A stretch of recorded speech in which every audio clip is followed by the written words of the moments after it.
जय महाराष्ट्र। मी सुवर्णा जोशी। आपला आजचा लक्षवेधीचा विषय आहे आरक्षण। मुळात मराठा आरक्षण शक्य आहे का? जर ते शक्य असेल तर फक्त आणि फक्त विधानसभा निवडणुकीच्या किंवा कुठल्याही निवडणुकीच्या तोंडावर हा मुद्दा चर्चेत येतो। याविषयी अहवाल वेगवेगळे काढले जातात, मात्र निर्णयापर्यंत अजून सुद्धा आलेलं कुठल्याही आरक्षणाच्या मुद्द्यावर सरकार आपल्याला दिसत नाही। ह्या सगळ्याची कारणं काय आहेत हे जाणून घेण्याचा प्रयत्न आज आपण करणार आहोत। आणि मराठा आरक्षण किंवा मुस्लिम आरक्षण जर शक्य आहे तर ते कशा पद्धतीने शक्य आहे हे जाणून घेण्याचा सुद्धा प्रयत्न करणार आहोत। आपला आजचा विषय आरक्षणाचं मृगजळ।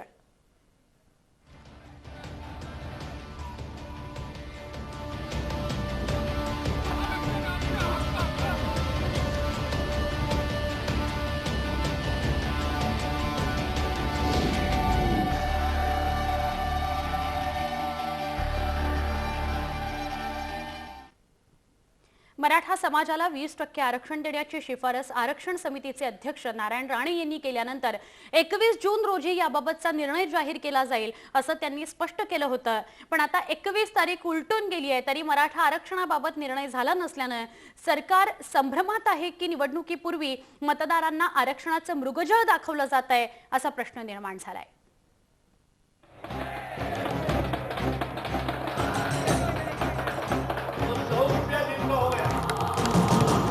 आरक्षण हा जितका संवेदनशील तितकाच राजकारणासाठी महत्त्वाचा विषय।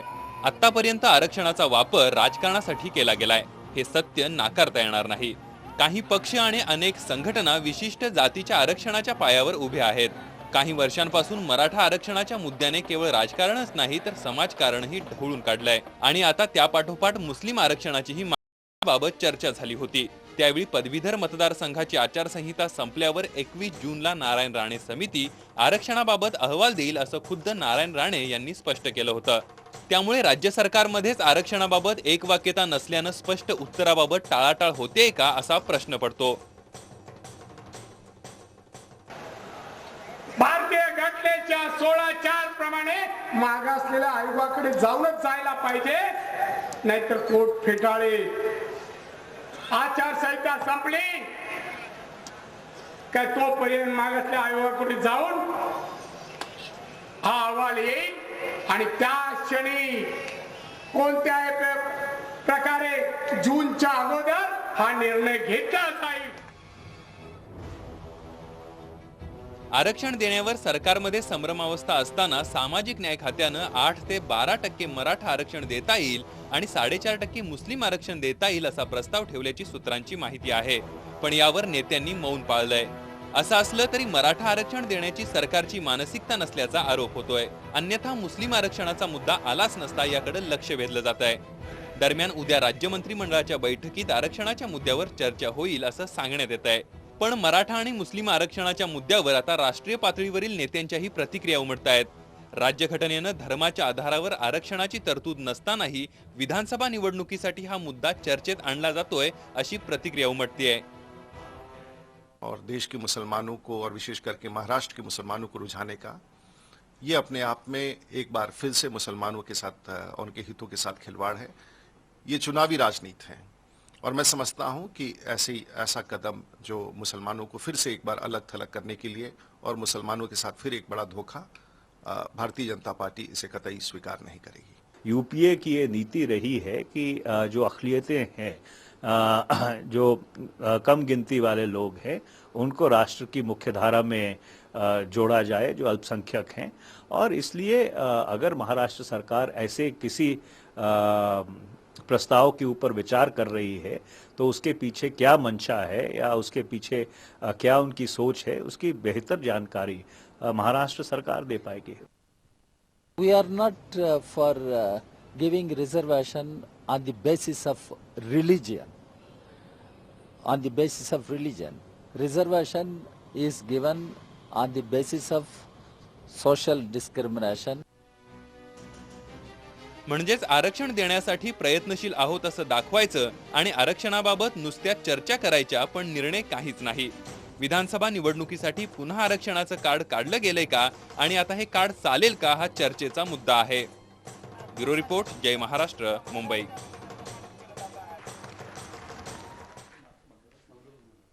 याच आरक्षणाच्या मुद्द्यावर चर्चा करणार आहोत. मराठा आरक्षण हा तर चर्चेचा मुद्दा आहेच, मात्र मुस्लिम आरक्षण कितपत हे आरक्षण देणं शक्य आहे, कशा अंतर्गत हे आरक्षण दिलं जात आहे आणि फक्त निवडणुका समोर आहेत म्हणून आता या निर्णयापर्यंत येणार का? जर निर्णय घेतला गेला तर त्याचं इम्प्लिमेंटेशन म्हणजे अंमलबजावणी कशी होऊ शकते या सगळ्याविषयी बोलूया. आपल्याबरोबर आहेत ज्येष्ठ पत्रकार सुकृत खांडेकर, जे या चर्चेमध्ये आपल्याबरोबर सहभागी झालेले आहेत. राष्ट्रवादी काँग्रेसचे प्रवक्ते अंकुश काकडे आपल्याबरोबर चर्चेमध्ये सहभागी झालेत. काही वेळामध्ये शिवसंग्राम संघटनेचे अध्यक्ष विनायक मेटे या चर्चेमध्ये सहभागी होणार आहेत. काँग्रेसचे प्रवक्ते राजू वाघमारे आपल्याशी या सगळ्याविषयी बोलतील. आपण त्याचबरोबर बोलणार आहोत मुख्य संयोजक राष्ट्रीय ओबीसी मुक्ती मोर्चाचे नितीन चौधरी यांच्याशी. ते नागपूरहून आपल्याबरोबर जोडले गेलेले आहेत.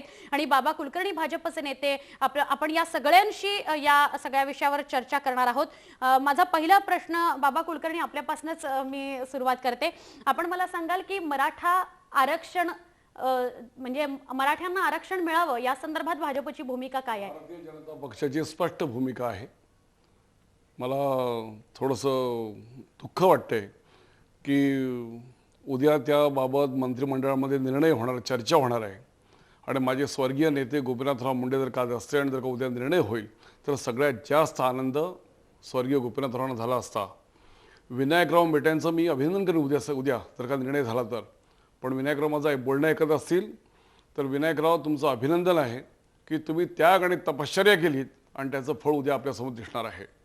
गोपीनाथरावांनी या लढ्यामध्ये एकाकी पडलेल्या विनायकराव मेट्यांना धीरोदात्तपणे पाठिंबा दिला, भक्कमपणे उभे राहिले.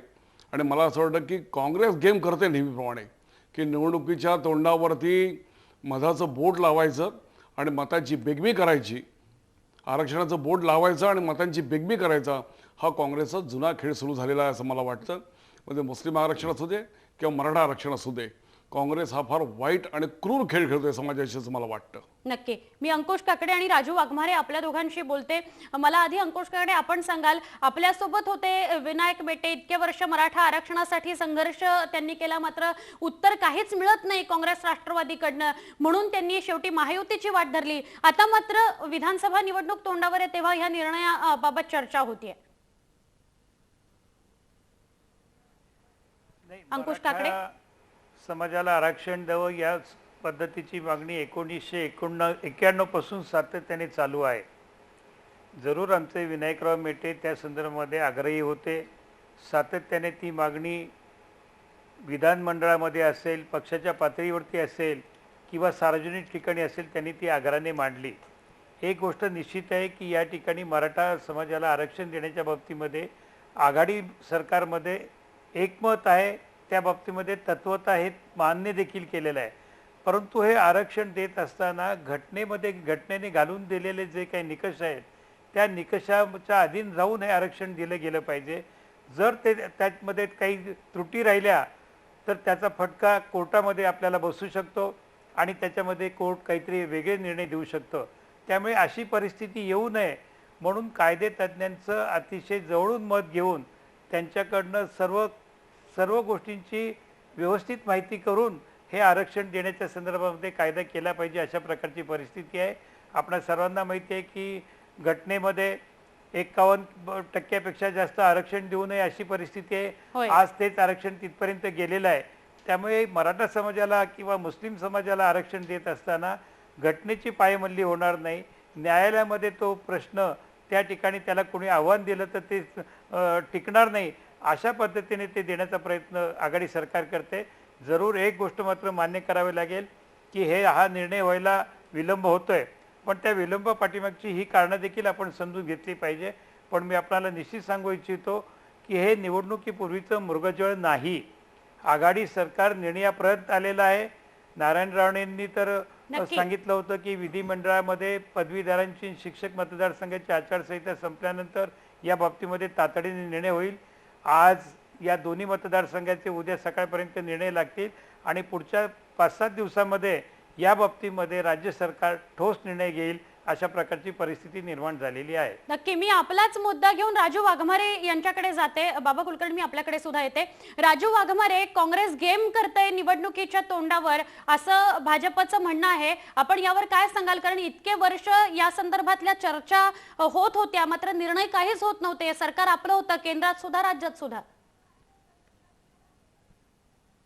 सुवर्ण कसं आहे की भाजपला आरोप करायची सवय लागलेली आहे. आम्हाला मराठा आरक्षण द्यायचं होतं आणि ते देण्याची आमची तयारी होती, म्हणूनच सरकारने माननीय राणे साहेबांच्या अध्यक्षतेखाली समिती नेमली. राणे साहेबांनी पूर्ण अभ्यास, पूर्ण त्याची तयारी केली. त्याच्याबद्दल त्यांनी पूर्ण शोध घेतले. जवळजवळ 5.5 लाख कुटुंबांना, 18 लाख इतर लोकांना भेटून विचारून पूर्ण अभ्यासाअंती त्यांनी हा अहवाल महाराष्ट्र सरकारकडे दिला. याचं कारण एकच आहे की काँग्रेस राष्ट्रवादी सरकारला हे मराठा आरक्षण द्यायची आमची तयारी आहे, आमची मानसिकता आहे आणि आम्ही कुठचाही गेम तुमच्या भाषेत खेळत नाही आहोत. बीजेपीचं दुखणं हे एकच आहे की बीजेपीला नेहमी कुठच्याही चांगल्या गोष्टी होत असताना त्यांना दुःख वाटणं साहजिकच आहे. कुलकर्णी साहेबांच्या मताशी मी थोडाही सहमत होणार नाही की इलेक्शनच्या अगोदर मधाचं बोट लावलं. अहो, इलेक्शनच्या अगोदर ज्यावेळी आपण काही निर्णय जाहीर करतो त्यावेळी कुठच्या प्रसंगात ते जाहीर करावे लागतात याची आपल्याला कल्पना हवी असते. लोकसभेच्या आधी, निवडणुकीच्या आधी आपण करणार होतो. आचारसंहिता लागल्या, आचारसंहितेनंतर ह्या पदवीधर मतदारसंघाच्या निवडणुका लागल्या. आता उद्या याचे निकाल लागले, जसे काकडे साहेबांनी सांगितलं त्याप्रमाणे याच्यावर निर्णय आम्ही घेणारच आहोत. कारण आम्ही हे ठरवलेलं आहे की आम्हाला मराठ्यांना आरक्षण. वाघमारे साहेब, तुम्ही माझ्या मताची सहमत व्हायची माझी बिलकुल इच्छा नाही. काकडे साहेबांच्या निवेदनामध्ये जे बोलणं आलं ते स्पष्ट आहे की 1991 सालापासून मराठा समाज या मागणीवरती लढतोय. त्यातली 5 वर्ष फक्त भाजप आणि शिवसेना युती जी होती, या 24 वर्षामध्ये एका निर्णयासाठी काँग्रेसच्या या शासनाला 25 वर्ष खर्च करावी लागली. आणि नारायण राणे तर जाहीर सभेमध्ये सांगत होते की 16/4 नुसार हा निर्णय व्हायला पाहिजे. म्हणजे याची वैचारिक बैठक स्पष्ट झाली होती, याची विचारधारा स्पष्ट झाली होती. मग कृती करण्यासाठी आपल्याला एवढा विलंब काय लागतोय हा प्रश्न अत्यंत महत्वाचा आहे. एक निर्णय एका समाजाच्या उत्कर्षाचा, एक निर्णय एका समाजाच्या उत्थानाचा, एक निर्णय सर्व समाजाला बरोबर घेऊन जाण्यासाठी काँग्रेसच्या सरकारला 25 वर्ष विचार करावा लागतोय. हे या देशाचं दुर्दैव आहे आणि म्हणून हे सगळं आपल्याला आज भोगावं लागतंय. अहो, एक लक्षात घ्या, सत्ता ज्यावेळी मिळते त्यावेळी निर्णय कसे घ्यायचे आपण ठरवायचे असतात. तुम्ही एक गोष्ट लक्षात घेतली पाहिजे. मी 25 वर्ष म्हणतोय, 1991 पासून. हे 2014 साल आहे. हे 2014 साल आहे, 2014. मागणी पूर्ण होत नसते. अहो, 25 वर्ष 5 वर्ष आमची होती फक्त. नक्की. अंकुश काकडे सुद्धा काहीतरी बोलतात. अंकुश काकडे. नाही, बाबा म्हणतायत ते ठीक आहे, या निर्णयाला विलंब लागला हे प्रांजळपणे आम्ही कबूल करतोय. परंतु कोणताही निर्णय करायचा आणि तो निर्णय जर काय न्यायालयामध्ये आव्हान दिलं गेलं तर त्या आव्हानाचा त्याचा देखील विचार करावा लागतो. घटनेने घालून दिलेल्या चौकटीच्या बाहेर आपल्याला जास्त आरक्षण देता येत नाही. ही वस्तुस्थिती बाबांना माहिती नसेल असं मला वाटत नाही. आणि राहिला प्रश्न मधाचं बोट, पूर्ण कल्पना आहे. मधाचं बोट लोकसभेच्या निवडणुकीत कोणी दाखवलं होतं ते आपल्याला या ठिकाणी पाहायला मिळालं. रेल्वेची दरवाढ कशा पद्धतीने केली, मधाचे बोट दाखवणारे आम्ही नाही, मधाचे बोट दाखवणारे तुम्ही आहे. नक्की आरक्षणाच्या बाबतीमध्ये जरूर विलंब झाला हे आम्ही नाकारत नाही. परंतु एकदा 25 वर्ष म्हणजे एक पिढी बर्बाद झाली, 2 पिढ्या बर्बाद झाल्या याच्यामध्ये. मराठा समाजाच्या 2 पिढ्या खच्चीकरण झाल्या याच्यामध्ये. आम्हाला त्या ठिकाणी बदल करावे लागले. त्यामुळे सगळ्या कायदेशीर बाजू तपासून आपल्या सगळ्यांचे मुद्दे निर्णय घेण्यामध्ये. अंकुश काकडे, मी येते पुन्हा. आपल्याला याच विषयावर पुढचा 1 तास चर्चा करायची आणि वाद सुद्धा घालायचा आहे. नितीन चौधरी, मी आपल्याकडे येते. आपण मला सांगाल, खरंच 25 वर्ष विलंब लागलेला आहे हा निर्णय घ्यायला, याच्या मागची कारणं आपल्याला काय वाटतात? खरोखर निवडणुकीच्या तोंडावरचं हे मृगजळ आहे का? कारण इम्प्लिमेंटेशनचा जो भाग आहे, अंमलबजावणीच्या त्या निर्णयाचा, तो अधिक महत्वाचा आहे.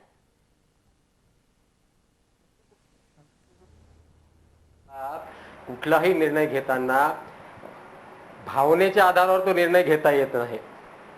त्याला काहीतरी वस्तुनिष्ठ आधार लागतो आणि वैज्ञानिक आधार लागतो. आणि आरक्षणाचा मुद्दा हा संवेदनशील मुद्दा आहे. हा संविधानिक मुद्दा असल्यामुळे या सगळ्या बाबी तपासणं राज्य सरकारला आवश्यक आहे.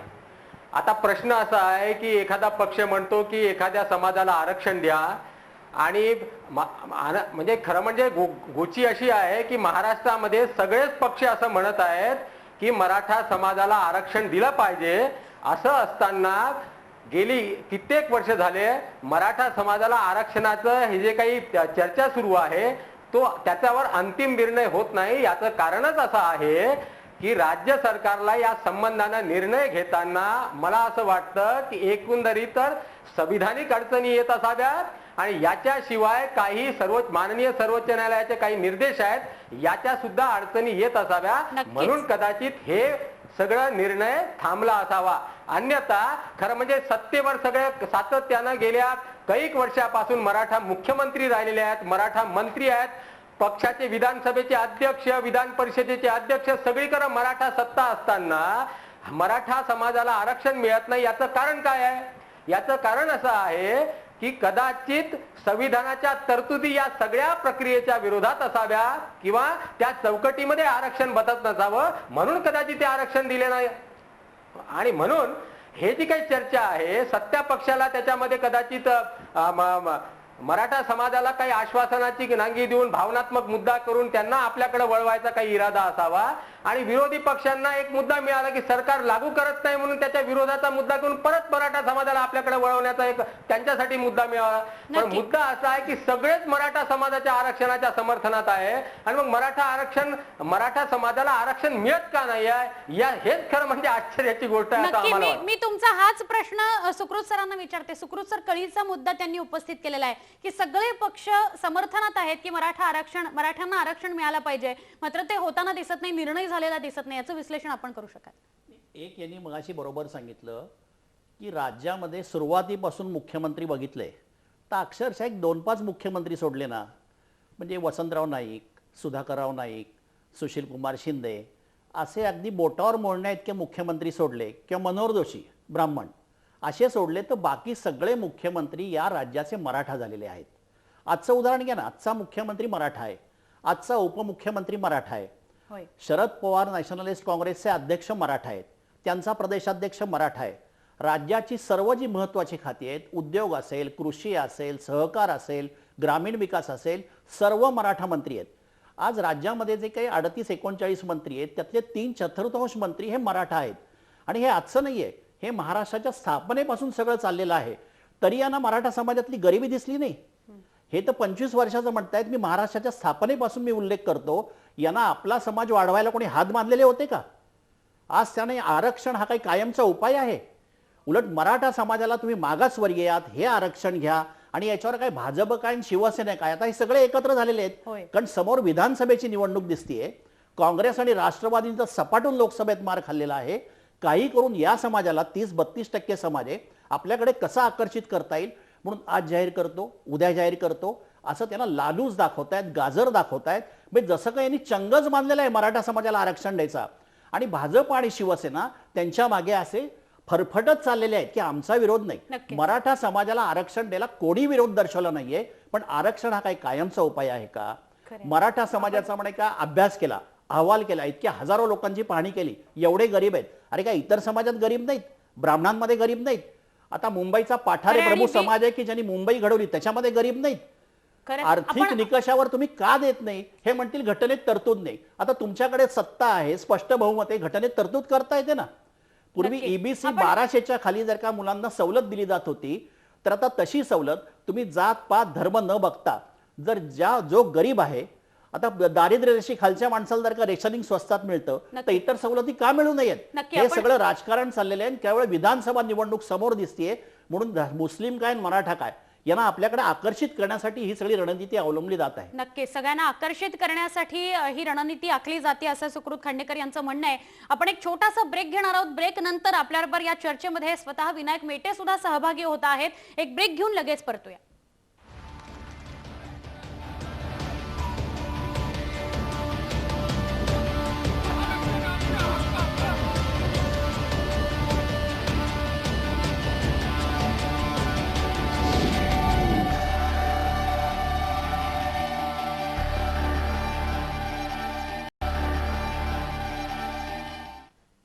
आरक्षणाचं मृगजळ हा आजचा आपला विषय आहे. विनायक मेटे शिवसंग्राम संघटनेचे अध्यक्ष आपल्याबरोबर चर्चेमध्ये सहभागी झालेले आहेत.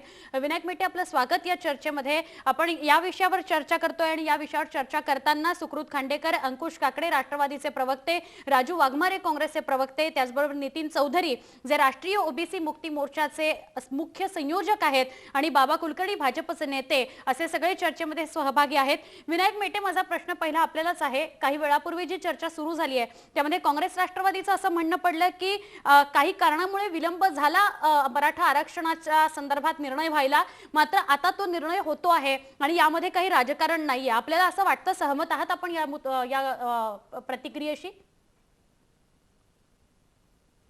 एक आहे की उशीर तर प्रचंड झालेला आहे.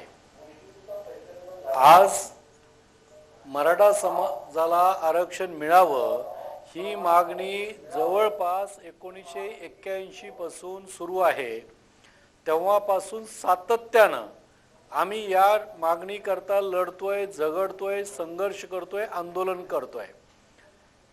एवढं सगळं केल्याच्या नंतर आज कुठं लोकसभा निवडणुकीच्या मध्ये काँग्रेस आणि राष्ट्रवादी काँग्रेस आघाडीच्या सरकारला जेव्हा निवडणुकीमध्ये फटका बसला तेव्हा विधानसभा डोळ्यासमोर ठेवून त्यामध्ये लोकसभेची पुनरावृत्ती होऊ नये म्हणून हा निर्णय घेण्याची आता घाई हे सरकार करत आहे. माझं असं जरी असलं तरी माझं स्पष्टपणे मत असं आहे की कारण काहीही असो सरकारचं, सरकार निर्णय घ्यायला लागलेला आहे. आम्हाला त्याचा निश्चितपणाने आनंद आहे. परंतु हा निर्णय घेत असताना ते कोणत्या कॅटेगरीमध्ये मराठा समाजाला आरक्षण देणार आहे हा सगळ्यात महत्वाचा मुद्दा आहे. नक्कीच ते किती टक्के देणार आहे हा आणखीन त्यापेक्षा जास्त महत्वाचा मुद्दा आहे. ते सगळं कायद्याच्या चौकटीमध्ये बसून ते घेणार आहेत का निर्णय, का फक्त निवडणुका डोळ्यासमोर ठेवून हा निर्णय घेतला जाणार आहे. हे सगळे मुद्दे अत्यंत महत्वाचे. नाहीतर निर्णय घेऊन आगीतून उठून फुपाट्यात पडण्यासारखी परिस्थिती आमची व्हायची. कारण यांनी चुकीचा जर निर्णय घेतला आणि कोर्टामध्ये कोणीतरी जाणारच आहे हे निश्चितपणे. कारण त्यावेळेस मग जर कोर्टाने जर स्टे दिला तर तो स्टे आमच्या मुळावर आल्याशिवाय राहणार नाही. आणि म्हणून अशा चुकीच्या पद्धतीनं सरकार आरक्षण देणार नाही अशी अपेक्षा आम्ही या निमित्तानं व्यक्त करतोय. आज उद्या माझ्या माहितीप्रमाणे उद्या 5 वाजता संध्याकाळी कॅबिनेटची बैठक बोलवलेली आहे. या बैठकीमध्ये हा निर्णय व्हावा ही अपेक्षा आहे. परवाच्या दिवशी राजश्री शाहू महाराजांची जयंती आहे. 1902 साली छत्रपती शाहू महाराजांनी या देशातच नाही जगामध्ये सर्वप्रथम आरक्षण आपल्या राज्यामध्ये लागू केलं. त्यामध्ये मराठा समाज सुद्धा होता. मग त्या निमित्तानं तरी सरकारला सुबुद्धी येऊन उद्या हा निर्णय जर घेतला तर निश्चितपणे आम्ही या निर्णयाचं स्वागत करू. पण चुकीचा निर्णय जर घेतला तर याला निश्चितपणे विरोध आमचा राहील हेही ठामपणे या ठिकाणी मी सांगतो. अगदी पहिल्याच प्रश्नामध्ये मेटे साहेब आपण गाभ्यालाच हात घातलेला या सगळ्या विषयाच्या. राजू आपण काहीतरी बोलत होतात. राजू वाघमारे. मेटे साहेबांनी इकडे सांगितलं की सरकारने निवडणुकीच्या तोंडावर ही घोषणा केलेली आहे. आपण एक गोष्ट लक्षात घेतली पाहिजे की मराठा आरक्षणाची मागणी मान्य केल्यानंतर सरकारने जेव्हा माननीय नारायणरावजी राणे यांच्या अध्यक्षतेखाली समिती नेमली त्या समितीला पण कार्यकाल लागला, त्यांना अभ्यास करायला वेळ लागला आणि या सगळ्याचं गणित ज्यावेळी बसलं त्यावेळी लोकसभेच्या निवडणुका आल्या. म्हणजे ज्या गोष्टी महाराष्ट्र सरकारच्या हातात नाही आहेत त्या गोष्टींच्या बाबत महाराष्ट्र सरकारला दोषी धरणं हे योग्य होणार नाही. कारण त्या लोकसभेच्या निवडणुकानंतर इमिजिएटली या 4 निवडणुका लागल्या आणि त्याच्या निकालानंतर त्याच वेळी हे सांगण्यात आलं की आम्ही आरक्षणाचा जो मुद्दा आहे तो आम्ही निकालात काढू आणि काँग्रेस राष्ट्रवादी मराठा समाजाला आरक्षण देण्यात आग्रही आहोत आणि आम्हाला ते आरक्षण द्यायचंय. आता हे आरक्षण देताना बेटे साहेब म्हणाले की ते कोणाच्या कोट्यातून द्यायचंय किंवा कसं द्यायचंय. माननीय नारायणरावजी राणे साहेबांनी हे त्यावेळी हे जाहीर केलं की आम्ही 20% मराठा समाजाला या आरक्षणामध्ये देण्याची आमची तयारी आहे आणि मराठा समाजाला दुसऱ्या कुठच्याही जो समाज आहे की ज्याला आरक्षण मिळतंय त्या कुठच्याही समाजाच्या कोट्यामध्ये किंवा त्यांच्यावर आक्रमण न होता हे आरक्षण कसं दिलं जाईल आणि हे देत असताना हे आरक्षण घटनेच्या तरतुदीमध्ये किंवा घटनेच्या चौकटीमध्ये कसं बसेल अशा पद्धतीने हे आरक्षण देण्याचा अभ्यासपूर्ण अहवाल माननीय नारायण राणे साहेबांनी मांडला. सरकारने त्याच्यावर पूर्णपणे विचार केलेला आहे. हा अहवाल आता मागास आयोगाकडे पाठवलेला आहे. कारण मागास आयोगाची आपल्याला परवानगी लागते त्याच्यासाठी पाठवलेला आहे. पुढे येणारे सगळे मुद्दे विचारात घेतलेले आहेत आणि ज्याप्रमाणे मेटे साहेब म्हणाले की असं व्हायला नको की उद्या आम्ही जाहीर केलं आणि त्याच्यानंतर कोर्टात आम्हाला पाठीमागे यावं लागेल, तर अशा पद्धतीची कुठचीही वेळ येऊ नये त्यासाठी पूर्णपणे अभ्यास करून काँग्रेस राष्ट्रवादी सरकारने हा निर्णय. नक्की विनायक मेटे, आपण याविषयी मला सांगाल, गेली 20-25 वर्ष यावर लढा सुरू आहे, आपला सुद्धा सुरू आहे आणि अनेक मराठा संघटना लढा देत आहेत. मग आता या संदर्भातला निर्णय आणि ही सगळी कारणं पुढे का केली जात आहेत? आम्ही संपूर्ण पारदर्शक आहोत आणि आम्हाला हे आरक्षण मराठा समाजाला. राजू वाघमारे, लक्षात आला आपला मुद्दा? राजू वाघमारे, आपला मुद्दा लक्षात आला. विनायक मेटे, आपण मला सांगाल, जो मी प्रश्न विचारला की एवढी वर्ष का लागत आहेत, आपण यांच्या सोबत होतात तेव्हा हा मुद्दा आपण लावून धरला होता, तेव्हा तर आपल्याला उत्तरच मिळालं नाही आणि मग आपल्याला अपरिहार्यतेतून बाहेर पडावं लागलं. हे खरंय की राजू वाघमारेजींनी त्यांच्या पद्धतीनं मुद्दा चांगला मांडायचा प्रयत्न केलेला आहे, परंतु त्यांना आरक्षणाच्या पाठीमागची पार्श्वभूमी कल्पना नाही. मी त्यांना दोष देत नाहीये, परंतु गेल्या अनेक वर्षापासून जेव्हा आम्ही हा प्रश्न सातत्यानं लावून धरतोय सभागृहाच्या बाहेर आणि विधिमंडळामध्ये सुद्धा, तेव्हा कुठं हा प्रश्न इथपर्यंत आलेला आहे. नंबर 1. नंबर 2 मुद्दा असा आहे की नारायण राणे साहेबाची समिती सुद्धा करून घेताना आम्हाला काय त्रास सहन करावा लागला हे आम्हाला माहिती आहे. एवढंच नाही तर निर्णय घेतल्यानंतर सुद्धा जवळपास 3 महिन्याच्या नंतर राणे साहेबाच्या समितीचा आदेश काढला गेला. त्याकरता सन्माननीय मुख्यमंत्री साहेबाच्या विरोधामध्ये मला स्वतः विधान परिषदेमध्ये हक्कभंग आणावा लागला.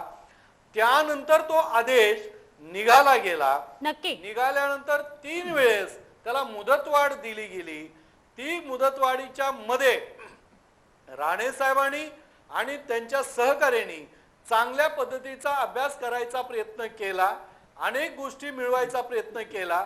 ते केल्यानंतर त्यांनी जो अहवाल दिला तो 20% मराठा समाजाला आरक्षण द्यावं आणि ओबीसी मध्ये द्यावं अशी शिफारस केलेली आहे. बरोबर. ही शिफारस लोकसभा निवडणूक जाहीर होण्याच्या अगोदर, आचारसंहिता जाहीर होण्याच्या अगोदर त्यांनी अहवाल दिलेला होता. त्याकरता 2 वेळेस कॅबिनेट बैठका भरल्या, कॅबिनेट मध्ये चर्चा झाली, परंतु निर्णय घेतला गेला नाही. त्याही वेळेस राजकारणच खेळलं गेलं की मराठा समाजाला जर आरक्षण दिलं तर इतर समाज नाराज होईल अशी भूमिका त्या पाठीमागे काही मंडळींनी घेतली, म्हणून ते आरक्षण दिलं गेलं नाही. त्यावेळेस मी स्वतः हे सातत्यानं सांगत होतो की आपण किमान एक तरी बैठक लावा आणि सगळ्या मराठा समाजाच्या संघटनेला बोलवा, सगळ्या लोकांना एकत्रित करा आणि नंतर निर्णय घ्या, काही अडचण येणार नाही. परंतु या सरकारनं ते केलं नाही. उलट आम्ही अनेक वेळा बोलून सुद्धा त्यांनी ऐकलं नाही, म्हणून नाईलाजास्तव अनेक वर्षाच्या नंतर मागणीनंतर सुद्धा या सरकारनं ह्या निर्णय घेतला नाही. म्हणून मग मला आघाडी सोडून महायुतीकडे शिवसंग्रामला जावं लागलं. त्याचं कारण आघाडी सरकारची ही निष्क्रियता आणि त्याच्या पाठीमागे नकारात्मक दृष्टिकोन होता. आता लोकसभेला फटका बसल्यावर विधानसभा निवडणुका डोळ्यासमोर ठेवून हे करायला लागले. पण माझी माहिती ही अशी आहे की उद्या कॅबिनेटची बैठक आहे, त्यामध्ये निर्णय होण्याची शक्यता आहे.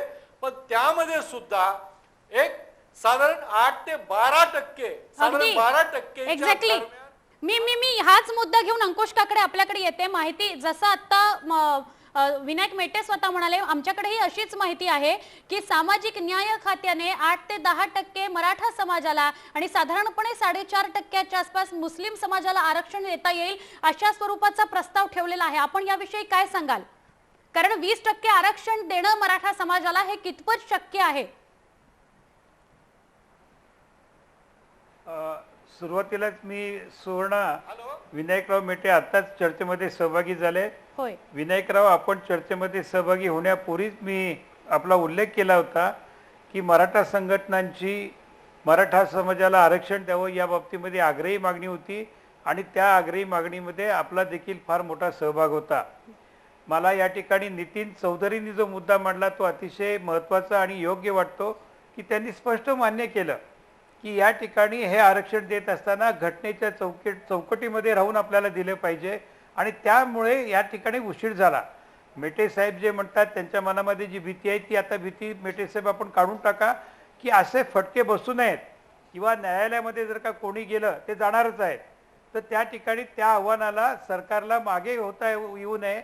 न्यायालयाने चुकीचं असं म्हणणार नाही, न्यायालयाने या आरक्षणाच्या बाजूनेच निर्णय द्यावा याच्यासाठी सर्वोच्च न्यायालयातल्या अनेक विधिज्ञांशी चर्चा राज्य सरकार सातत्याने करत होतं. लोकसभेच्या निवडणुकीपूर्वीच हा निर्णय व्हायला हवा होता, तशी परिस्थिती देखील होती. परंतु या सगळ्यात तांत्रिक बाबी आणि कायदेशीर बाबू पाहत असताना त्या ठिकाणी तो वेळ गेला आणि लोकसभेच्या निवडणुकीमध्ये पराभव झाला. म्हणून विधानसभेच्या तोंडावरती आम्ही हा निर्णय घेतो हे म्हणणं तितकंसं योग्य नाही. लोकसभेच्या निर्णयापूर्वी निवडणुकांपूर्वीच नारायण राणे समिती असेल किंवा राज्य सरकार आघाडी सरकार या बाबतीमध्ये सकारात्मक भूमिका घेत होती. नाही अंकुश काकडे, राज्य मंत्रिमंडळाची जी बैठक आहे त्यामध्ये मग उद्या जी चर्चा होणार आहे ती कुठल्या अनुषंगाने होणार आहे? निर्णय कुठल्या अनुषंगाने घेतला जाणार आहे? 8 ते 10% मराठा समाजाला आरक्षण की 20% समाजाला आरक्षण? नाही, जरी नारायण राणे समितीने 20%ची शिफारस केली असली तरी तेवढी मान्य होईल असं मला वाटत नाही. याच्यामध्ये काहीतरी मध्यम मार्ग काढला जाईल आणि त्या मध्यम मार्गावरती मराठा समाज मराठा संघटना देखील समाधानी होतील अशी मला अपेक्षा आहे. दुसरी महत्त्वाची गोष्ट की हे सर्व करीत असताना आपल्याला त्या ठिकाणी ओबीसीला कुठेही धक्का लागला जाणार नाही. ओबीसी असेल, शेड्यूल कास्ट असेल, यांना जे काही आरक्षण दिलेलं आहे त्याच्यामध्ये कुठलाही धक्का लागणार नाही. एक नवीन संवर्ग या मराठा समाजाला आरक्षण देण्याच्या बाबतीमध्ये निर्माण केला जाणार आहे. त्यामुळे न्यायालयामध्ये त्याला कोणी जरी आव्हान दिलं तरी ते त्या ठिकाणी टिकणार नाही आणि मराठा समाजाला न्याय आघाडी सरकार देईल. म्हणजे अंकुश काकडे, आपल्याला असं म्हणायचंय की विशेष तरतुदी अंतर्गत मराठा समाजाला आरक्षण दिलं जाईल आणि मग मुस्लिम समाजाच्या आरक्षणाचा विचार केला जाईल? नाही, कदाचित आता हा एकदा प्रश्न निकाली लागल्यानंतर पुढचे जे काही आरक्षणाच्या बाबतीमध्ये त्याच्या बाबतीमध्ये राज्य सरकार निश्चितच विचार करेल. नक्की. सुकृत खांडेकर, आपण सांगू शकाल आता जर आपण बघितलं ओबीसी, एससी आणि एसटी तर ह्याचाच टक्केवारी जर बघितली तर 49.5 इतकी होतीये आणि मग 20% आरक्षण कसं? इनफॅक्ट 8 ते 10% आरक्षण तरी मराठा समाजाला कसं मिळणार? सुवर्ण, या सत्ताधारी आघाडीच्या पक्षांनी मराठा समाजाला आरक्षण देण्याचा चंग मानलेला आहे. होय, तुम्ही मागासवर्गीयात हे घ्या आरक्षण. आता ते 10% आहे का 20% आहे तो आपल्याला निर्णय उद्याला समजेल. एक आठवण करून देतो, 1994 मध्ये नागपूरला गोवारी हत्याकांड घडलेलं होतं. त्याला 112 लोक ठार झालेले होते. संपूर्ण महाराष्ट्राला हादरा बसलेला होता. त्यावेळीच्या महाराष्ट्र सरकारने निर्णय घेतला की विशेष मागास प्रवर्गामध्ये 2% आरक्षण देण्यात येईल आणि या निर्णयाला हायकोर्टामध्ये चॅलेंज केलेलं गेलं आणि हायकोर्टाने तेव्हा डोळे वटारले. तेव्हा सरकारने तो निर्णय मागे घेतला. या घटनेला आता 20 वर्ष झाली. जे सरकार 20 वर्षापूर्वी जाहीर केलेलं 2% आरक्षण देत नाही ते हे सरकार उद्याला मराठ्यांना 20% आरक्षण कुठून देणार असा माझा प्रश्न आहे. कारण कोर्टात कोण ना कोणतरी जाणार, राजकीय पक्ष जाणार नाहीत कारण सगळ्यांच्याच या वोट बँक आहेत. आता मुस्लिमांचं म्हटलं मुस्लिमांना आरक्षण द्यायचं म्हटलं तर आंध्राला फटकारलेलं आहे, बिहारला फटकारलेलं आहे आणि पुन्हा तीच नीती महाराष्ट्रात जर का राबवणार असतील तर ते महाराष्ट्र सरकारच्या अंगलट येणार. पण म्हणजे निर्णय फक्त घ्यायचा आणि इम्प्लिमेंटेशन केवळ गाजराची पोंगी वाजली तर वाजली अशा पद्धतीनं हे सरकार खेळत आहे. म्हणून हे जे सगळे नेते म्हणतायत घटनेच्या चौकटीत, अरे कुठल्या घटनेच्या चौकटीत कसं बसवणार सांगा ना तुम्ही. म्हणजे लोकांना फसवण्यात बघा आम्ही करायला तयार आहोत पण कोर्टाने नाकारलं असं सांगायला मोकळे. पुन्हा घटनेत तरतूद असंही कुठेच म्हटलं गेलेलं नाही की तरतूद करण्याचा प्रयत्न. ओबीसी वाले म्हणत नाहीत आमच्यातले 2% घ्या, 5% घ्या, SC ST म्हणत नाहीत आमच्यातले इतके घ्या, कोणीही आपल्यातला वाटा द्यायला तयार नाही. मराठ्यांना आरक्षण द्या पण आमच्या आरक्षणाला धक्का लागत नाही एवढी मात्र काळजी घ्या असं सक्तही बजावतात. म्हणजे आज जसा काही मोठा उदारपणा आणतायत तेव्हा हे सरकार मराठ्यांना आरक्षण कुठून देणार आहे, कसं देणार आहे, का केवळ फसवणूक करणार आहे. त्यांच्याशी खेळ खेळण्याचा प्रकार जर का सरकार करणार असेल तर हे मोठं बुमरँग ठरेल असं मला वाटतं. म्हणून सरकारने निर्णय घेताना सावधपणे घेतला पाहिजे कारण विधानसभा निवडणुकीकडे लक्ष ठेवून हा निर्णय घेतला जातोय असं मला वाटतं. बाबा कुलकर्णी, मला असं वाटतं की मेटे साहेब आपण उशिरा आलात पण मी माझ्या पहिल्या निवेदनाचं आपलं अभिनंदन केलं की आपल्या त्याकडे तपश्चर्येला हे फळ येतं आहे. खांडेकर सरांचे जे प्रश्न आहेत ते अत्यंत महत्त्वाचे आहेत, त्याच्याकडे दुर्लक्ष करून आपल्याला चालणार नाही. पण मला परत एकदा आठवण येते की उद्या जर का खरं जर का सरकारने जर का आपल्या बुद्धिमत्तेची कसोटी लावली आणि जर का इतर प्रवर्गाला जर का समजावून जर का आपल्याला जर का मराठा समाजाला का आरक्षण दिलं तर तो अत्यंत आनंदाचा दिवस असेल. आणि मला पुन्हा एकदा आठवण वाटते की या विषयामध्ये स्वर्गीय गोपीनाथराव मुंडे फार अग्रेसर होते, फार आग्रही होते आणि त्यांच्या ते जर का असते तर त्यांनाही आनंद झाला असता. मला मागाशी एक मुद्दा वाटला याच्यामधला की केवळ मागच्या निवडणुकीच्या वेळेला तयार असलेली बैठक म्हणजे ठरलेली बैठक रद्द करण्याचं महत्त्वाचं कारण असं आहे की काँग्रेस आणि राष्ट्रवादीमधल्या नेत्यांना हे श्रेय विनायकराव मेटाने देऊ इच्छित नव्हते म्हणून ती बैठक कॅन्सल करण्यात आली. असं जनमानसामध्ये असा मतप्रवाह आहे की ते श्रेय विनायकराव मेटाने गेलं असताना मग ती बैठक म्हणून मुख्यमंत्री पोहोचले नाहीत, आणखी ती बैठक रद्द करण्यात आली. पण मला असं वाटतं की विनायकराव काळाने तुमची गरज ओळखली, तुमच्या त्याकडे तपश्चर्येला शेवटी फळ लागलं असं मला वाटतं आणि तुमचं अभिनंदन करतो मी.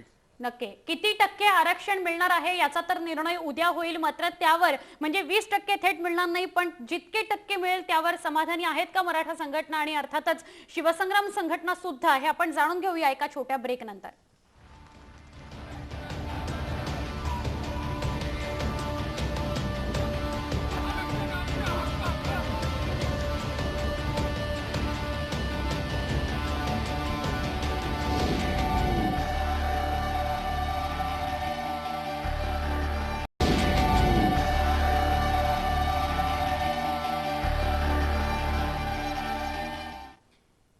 आरक्षणाचं मृगजळ या विषयावर आपण बोलतोय. कार्यक्रमाच्या शेवटच्या टप्प्याकडे आपण आलोय. मी प्रत्येकाकडे येणार आहे चर्चेसाठी म्हणून नितीन चौधरी, खूप काही मिनिटं आपण ही सगळी चर्चा ऐकताय आणि आता ही चर्चा अशा ठिकाणी पोहोचली आहे की आरक्षणावर निर्णय तर होईल, 20% आरक्षण मिळणार नाही, मात्र कुठेतरी 8 ते 10% आरक्षण देण्याचा प्रयत्न केला जाईल आणि ओबीसी प्रवर्गाअंतर्गत नव्हे तर एका विशेष प्रवर्गाअंतर्गत ही तरतूद केली जाईल. आपण यावर काय सांगाल?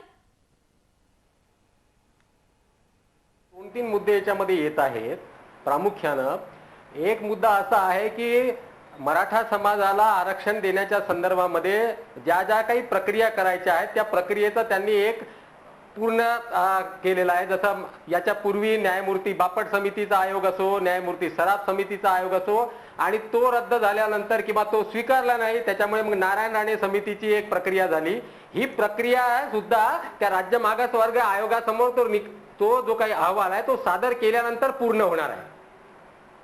आता प्रश्न असा आहे की ही जी प्रक्रिया आहे सरकारने पूर्ण केलेली आहे, परंतु मुद्दे जे उपस्थित केले मेटे साहेबांनी की चुकीचा निर्णय होऊ नये, हे कायद्याच्या चौकटीमध्ये सुद्धा बसलं पाहिजे जेणेकरून आगीतून ते फोपाट्यात गेलं नाही पाहिजे अशी त्यांची शंका आहे. आता ते मुद्दे परत शिल्लक राहतात की चुकीचा निर्णय म्हणजे काय, कायद्याच्या चौकटीत बसायचं म्हणजे काय, या संदर्भामध्ये काही स्पष्टता आहे का? कारण की न्यायमूर्ती सराफ आणि न्यायमूर्ती बापटांनी मराठा समाजाला सामाजिक न्याय आणि ओबीसी न्यायाचा मुद्दा हा मुद्द्यात तो विषय बसत नाही असा अहवाल नाही. दिला होता. नितीन चौधरी मी एक थेटच प्रश्न आपल्याला विचारते. जर ओबीसी समाजाअंतर्गत म्हणजे ओबीसी समाजाला 27% आरक्षण आहे, ओबीसी या कॅटेगरीमध्ये जवळपास 300च्या आसपास जर जाती असतील तर एकाच समाजाला म्हणजे मराठा समाजाला तर 8 ते 10% आरक्षण मिळणार असेल विशेष प्रवर्गातनं, तर आपली काही हरकत नाही. नाही, प्रश्न कसा आहे की आमचा तो मुद्दा आहे की 500 जातीच्या ओबीसी जो सूचीमध्ये जवळजवळ 500 जाती आहेत. आता उपजाती वगैरे मिळून त्यांना 19% आरक्षण आहे. 360. केंद्र सरकारने 27% आरक्षण दिलेलं आहे. महाराष्ट्र सरकारने 19% आरक्षण दिलेलं आहे. आणि एका जातीला, एका मराठा जातीला कोणताही प्रवर्ग ते तयार करतील, संवर्ग तयार करतील, त्याच्या अंतर्गत 19%, 20% किंवा 12% किंवा 8% जे काय आरक्षणाची तरतूद ते म्हणतात, त्याचा आधार काय, त्याच्या लोकसंख्येचा आधार काय, तो कुठून घेतला आकडा. खरंय. आणि मग जी काही 52%च्या वर जी चौकट होणार आहे ती कायद्याच्या कसोटीत आणि सर्वोच्च न्यायालयाचे निर्देश आहेत. 50%च्या वर आरक्षण जाता कामा नये, ते त्याच्यात कसं बसवणार आहे. हे सगळे प्रश्न अनुत्तरित आहेत. खरंय. आणि त्याच्यासाठी राज्य सरकार जर उत्तर नाही. नितीन चौधरी, मला असं वाटतं आपण जे म्हणालात ना त्यामध्येच विनायक मेटेंचा प्रश्न, विनायक मेटेंनी जो प्रश्न उपस्थित केलेला होता तो याच मध्ये आहे की अशीच कुठेतरी चूकभूल, दिशाभूल होऊ नये मराठा समाजाची. विनायक मेटे, आपण बोलू शकाल यावर. मुळामध्ये काही प्रश्न असे आहेत की जर सध्याच्या प्रक्रियेमध्ये तुम्हाला आरक्षण द्यायचं असेल तर ते आरक्षण तुम्हाला प्रचलित कॅटेगरीमध्येच द्यावं लागेल. आणि ती कॅटेगरी काय, आजच्या कॅटेगरी काय आहेत, SC, ST, NT, VJNT, OBC आणि SBC या कॅटेगरी आहेत. बरोबर. आता या कॅटेगरीमध्ये बसून जर तुम्ही आरक्षण दिलं तर ते थोडंसं तुमचं टिकू शकतं. एक, याच्या व्यतिरिक्त तुम्ही जर वेगळी कॅटेगरी केली तर ते टिकेलच याची खात्री नाही. नंबर दुसरं, जो मगाशी उल्लेख अनेक मंडळींनी केला की राज्य मागासवर्गीय आयोगाच्या शिफारशीचा, नारायण राणे साहेबांच्या समितीचा जो रिपोर्ट आहे शासनानं तो राज्य मागासवर्गीय आयोगाकडे शिफारशीच्या करता पाठवलेला आहे. त्याच्या पाठीमागची भूमिका अशी आहे की सुप्रीम कोर्टाचं जजमेंट आहे की तुम्हाला जर एखाद्या सरकारला जर आरक्षण द्यायचं असेल तर तुम्हाला राज्य मागासवर्गीय आयोगाची शिफारस असणं हे बंधनकारक आहे. बरोबर. आता ही शिफारस घेण्याकरता हा अहवाल त्यांच्याकडे पाठवलेला आहे. परंतु आज तागायत या क्षणापर्यंत राज्य मागासवर्गीय आयोगाने शिफारस या सरकारला मराठा आरक्षणाच्या संदर्भात दिलेली नाही. म्हणून प्रश्न असा आमच्या समोर उभा राहतोय की आरक्षण असं ज्या चौकटी, कायद्याच्या चौकटीमध्ये बसणार कसं. मग हे जर बसणार नसेल तरी देण्याचा अट्टास कसा करतायत. सरकारला आरक्षण देण्याचा अधिकार जरूर आहे पण तो कायद्याच्या चौकटीमध्ये बसून देण्याचा अधिकार आहे. बेकायदेशीरपणानं जर दिलं तर मराठा समाजाचं कधीही भरून न निघणारं हे नुकसान होऊ शकतं, हे मी आपल्याला निश्चितपणे सांगू इच्छितो. नक्की आपण याविषयी मी आपल्याकडे पुन्हा येते. अंकुश काकडे, आपण याविषयी सांगावं जे प्रश्न उपस्थित केलेत विनायक मेटेंनी. नाही, मेटे साहेबांनी उपस्थित केलेले प्रश्न अतिशय रास्त आहेत. काय होतं आणि काय होऊ शकेल, काय होऊ नये या सगळ्या गोष्टींचा त्यांनी परामर्श घेतलाय. हे आरक्षण मिळालं पाहिजे या बाबतीमध्ये कुणाचं दुमत असण्याचं कारण नाही. न्यायालयामध्ये जर त्याला कोणी आव्हान दिलं तर ते आव्हान देखील त्या ठिकाणी टिकू नये अशी देखील परिस्थिती निर्माण केली पाहिजे. त्यासाठी ज्येष्ठ कायदे तज्ज्ञांचं मत घेतलं पाहिजे. विधिज्ञ जे कोणी अगदी दिल्लीमध्ये अंकुश काकडे हे उत्तर सर्वोच्च न्यायालयामध्ये काम करतात आपण हे उत्तर मगाशी दिलं. आपण आता असं सांगावं की 8 ते 10% आरक्षण सुद्धा कसं काय दिलं जाणार आहे. ज्या विशेष प्रवर्गाविषयी आपण बोलतायत त्याचीच खात्री नाही पुढे जाऊन त्याच्या अंतर्गत मिळणाऱ्या आरक्षणाची, हेच तर विनायक मेटे सांगतायत. एक लक्षात घ्या, या बाबतीमध्ये सुवर्ण या बाबतीमध्ये अनेक कायदेशीर कंगोरे आहेत. ते या ठिकाणी बसून मी काय अगदी त्यातला तज्ज्ञ नाहीये. आणि हे सगळे राज्य सरकारचं विधी खातं, सामाजिक न्याय खातं हे सगळे कंगारे तपासून त्याच्यामध्ये करतायत जेणेकरून एकदा आरक्षणाचा निर्णय झाला तर तो अंमलामध्ये येईल. जाता जाता मी फक्त एक आता या ठिकाणी सुकृत खांडेकरांनी मगाशी जो उल्लेख केला की नागपूरला गोवारी हत्याकांड झालं होतं, खांडेकर साहेब हत्याकांड म्हणणं हे योग्य नाही. ती दुर्घटना होती, अपघात होता. हत्याकांड आणि नक्की. दुर्घटना याच्यामध्ये फार मोठं अंतर आहे. आपण गोवारी हत्याकांड हा शब्द वापरताय हा योग्य नाहीये. नक्की, या नक्की. सगळ्या प्रकरणामध्ये राज्य सरकारची प्रामाणिक आणि स्वच्छ भूमिका आहे. आरक्षण दिलं पाहिजे. नक्की आपला मुद्दा लक्षात आला. राजू वाघमारे, आपण काय सांगाल यावर?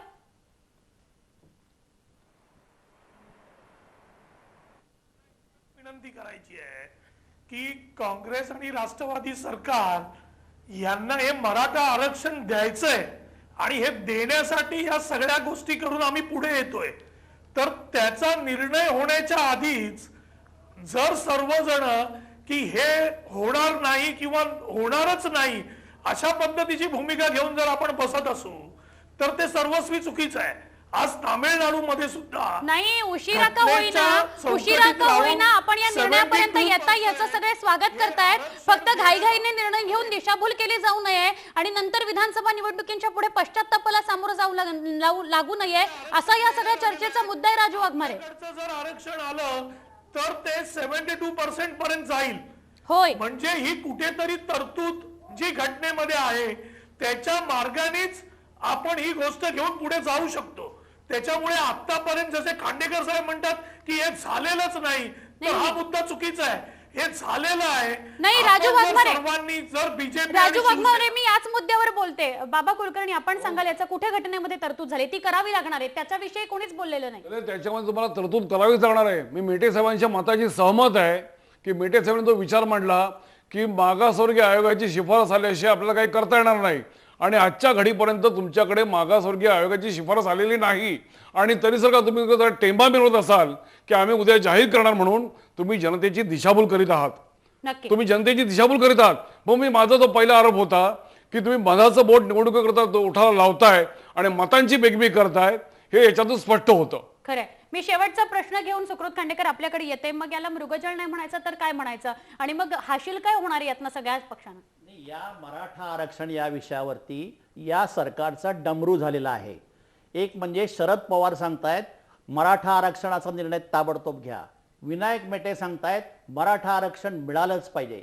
नारायण राणे यांनी विधानसभेमध्ये सांगितलं की अधिवेशन संपल्यानंतर पदवीधर मतदारसंघाची निवडणूक संपल्यानंतर आरक्षण जाहीर होणार आणि देणारच. म्हणजे या सर्व नेत्यांमध्ये मराठांना आरक्षण देण्यामध्ये क्रेडिट कोणाकडे त्याचं श्रेय घेण्याची स्पर्धा आधीपासूनच सुरू झालेली आहे. कारण पुन्हा सांगतो, समोर विधानसभा निवडणुका आहेत. लोकसभा निवडणुकीपासून यांनी कोणताही धडा घेतलेला नाहीये. मराठा मतदारांनी मराठा उमेदवार म्हणून मतदान केलेलं नाही. जरी उद्या मराठा आरक्षण जारी झालं तरी मराठा मतदारांची मतं ही मराठा म्हणून दिली जातील असे आजचे दिवस नाहीत. व्होट बँक पॉलिटिक्स हे बदलत चाललेलं आहे. व्हीपी सिंगांचं उदाहरण घ्या ना. ज्या माणसांनी मंडल आयोग आणलं 1989ला, तो पुन्हा या देशाचा पंतप्रधान होऊ शकला नाही. त्यामुळे आरक्षण दिलं गेलं तरी मतदान होईल किंवा मतदार आपल्याकडे आकर्षित होतील अशी आजची परिस्थिती नाही. आणि केवळ श्रेय घेण्यासाठी आणि एकमेकांवर कुरघोडी करण्यासाठी हा राजकीय खेळ चाललेला आहे असं मला वाटतं. नक्कीच हा राजकीय खेळ चाललेला आहे. याच्या पुढे जाऊन सुद्धा आरक्षण जर मिळणार असेल तर त्यातनं फायदा खरोखर होणार आहे का? कारण आपण बघतो आहोत सध्याची नोकऱ्यांची परिस्थिती काय आहे, उच्च शिक्षण किंवा शिक्षणाची परिस्थिती काय आहे आणि त्यामध्ये आरक्षणाचा कसा फायदा होणार आहे याचा सुद्धा विचार आरक्षण देताना केला जाणार आहे का, हे सुद्धा आपल्याला एकदा वेगळ्या चर्चेच्या माध्यमातून सगळ्यांसमोर आणावं लागेल. मात्र आज आपण सगळेच या चर्चेमध्ये सहभागी झालात आणि आपले मुद्दे मांडलेत. प्रकर्षाने काय जी कळकळ आहे आणि तो मुद्दा नेमका काय हे मांडलं लोकांपर्यंत, त्याबद्दल आपल्या सगळ्यांचे धन्यवाद. सरते शेवटी हे आरक्षणाचं मृगजळ जे आहे ते मृगजळ ठरू नये. निर्णय राज्य मंत्रिमंडळाच्या बैठकीमध्ये योग्य पद्धतीने व्हावा. तो कोणत्या पद्धतीने होतो, तो किती टक्के आरक्षण मराठ्यांना मिळतं, मुस्लिम आरक्षणाचा तर मुद्दा अजून पुढचा आहे. ते होणार का, राज्यघटनेमध्ये तसं लिहिलेलं आहे का, या सगळ्याविषयी तर अजून बोलावंच लागेल. मात्र खरोखर हा मुद्दा की मृगजळ ठरू नये, निर्णय योग्य पद्धतीने व्हावा आणि त्याचं इम्प्लिमेंटेशन म्हणजे अंमलबजावणी कशी होते हे सुद्धा आपल्या सगळ्यांना पाहावं लागेल. तरच तो निर्णय योग्य ठरेल, नाहीतर खूप मोठा भुर्दंड सगळ्या मराठा समाजाला भोगावा लागेल. आज आपण चर्चेमध्ये म्हणजे लक्षवेधीमध्ये इथेच थांबतोय. तुम्ही पाहत राहा जय महाराष्ट्र, थेट अचूक बिनधास्त.